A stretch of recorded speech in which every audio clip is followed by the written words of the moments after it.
this brigadier general gets up there to talk about colonel assignments, how they're different than all the assignments you've ever had before in terms of selection process. And he said that they start off with really, full of himself, and he wanted us to be full of ourselves. So he starts off by saying, look around you, look to your left, look to your right. You, because you've all been promoted to colonel or on the list to be colonels, or will have an OPR, officer performance report, that recommends you for colonel. You represent 5% of all the officers who came into the Air Force when you did. Like, oh, wow, I'm special. 5%, I'm in the top 5%. They say nothing about the fact that 75% of the people below you have left to go to the airlines. But, oh, I'm special. I'm in the top 5%. And then he said, but I'm here to tell you that out of all the colonels in the Air Force, only 5% get promoted to general officer. And I looked at the guy on my left and the guy on my right and said, well, why try? If the officer is that low, well, what's the point in trying? So because it's political, and that's the lesson there.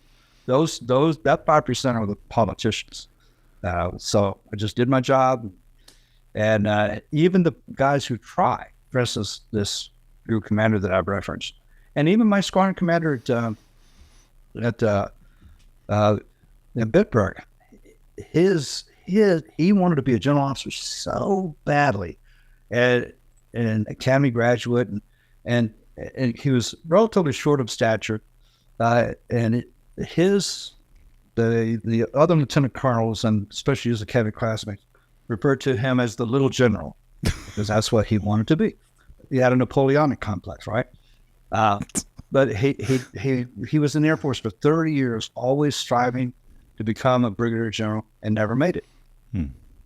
That a lot of wasted effort, in my the way I think of things. But anyway, nothing bad on him. He's a great squadron commander. Don't get me wrong, great squadron commander, not a politician, not like the group commander I talked about.